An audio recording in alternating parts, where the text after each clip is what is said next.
Starting with news from the Central African Republic, the number of people fleeing the Central African Republic has doubled in a week. The United Nations Refugee Agency said that nearly 60,000 people fled to the region after electoral violence intensified. UNHCR, the UN Refugee Agency, is today calling for the immediate end to all violence in the Central African Republic. Nearly 60,000 people have been forced to seek refuge in neighboring countries in the past month, a twofold rise in just 1 week.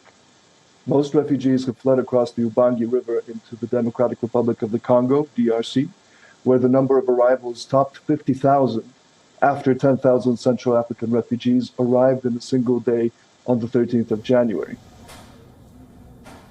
For a long time now, the Central African Republic government has been battling rebel groups. The rebels seek to overturn the results of the 27th December elections.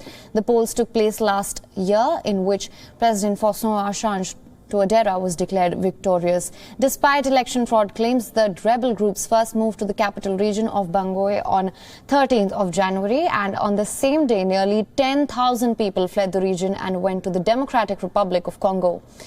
The UNHCR says that refugees have also arrived in Cameroon and Chad. Pour le moment, on est au Cameroun parce que là-bas, chez nous, ça ne va pas. On ne peut pas rentrer pour aller rester dans l'insécurité. Vraiment, on avait eu un coup dur par rapport à l'arrivée de ces rebelles. Donc on a fui avec mon mari, on était venus ici à Baba, croyant que peut-être on pouvait avoir aussi la paix. Since independence, Central African Republic has had 5 coups and numerous rebellions. It was a French colony till 1960, and from 2013 the nation has been hit by militia violence. It was the violence that led to the ouster of former President François Bozize in 2013. Let's now go across to geopolitical analyst Macari Confidence, who is joining us live from Lagos. Thank you so much for joining us. What can you tell us about the situation on the ground? Well, as it stands now, according to what you've said, the UNHCR is estimating that we've had about 60,000 refugees leaving the Central African Republic yesterday into neighboring countries like the Congo and the Cameroon. And as you also mentioned, it's not the first time we are having post-election violence in the country. The Central African Republic being one of the poorest countries, a landlocked country in the world, it is susceptible to a lot of violence, as in it has not really had that stability that many of its other African peers have had since independence. And before today, of course, the election, this past election in December 27 was just one key tipping point in the fractured relationship between the many ethnic groups in the country.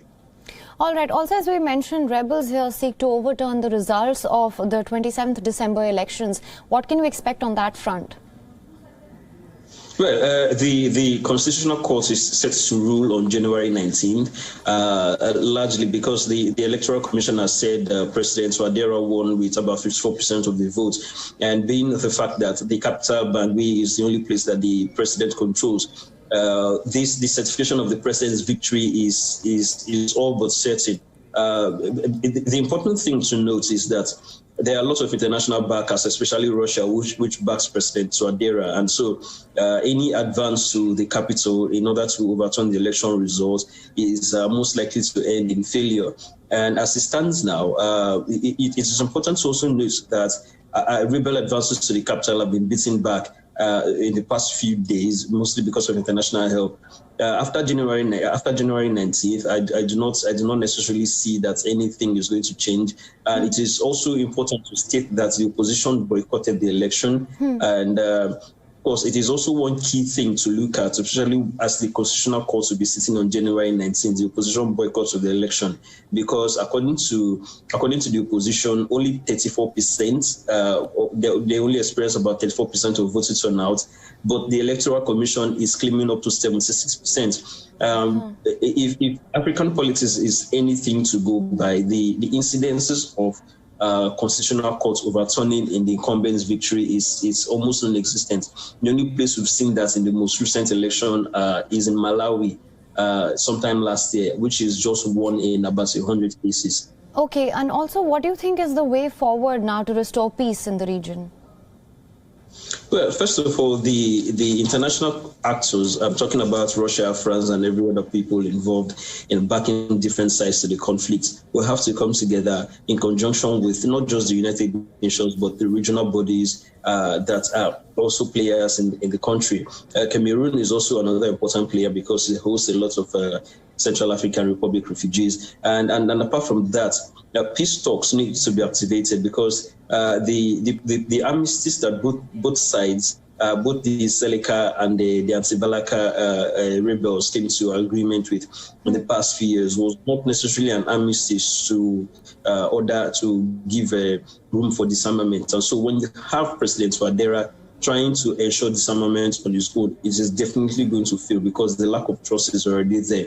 So disarmament from both sides is going to take a lot of international actors to commit to peace. And not just that, support for the government would also need to come into play because the only place the government currently controls is the capital, which means every other territory is held by rebels. And so what you need to do is to pressure these other people to come to the negotiating table, give them incentive, and then make sure that the agreements actually hold true. Yes, of course, it's going to be a lot more difficult to get people to the negotiating table, especially when the fight is about mineral resources and every other thing. But then again, commitments to peace does not have to take only the presidency in Bangui. International actors and local actors with vested interest in the conflict also have to come together to agree to a common peace deal.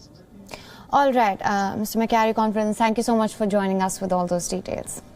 WION is now available in your country. Download the app now. Get all the news on the move.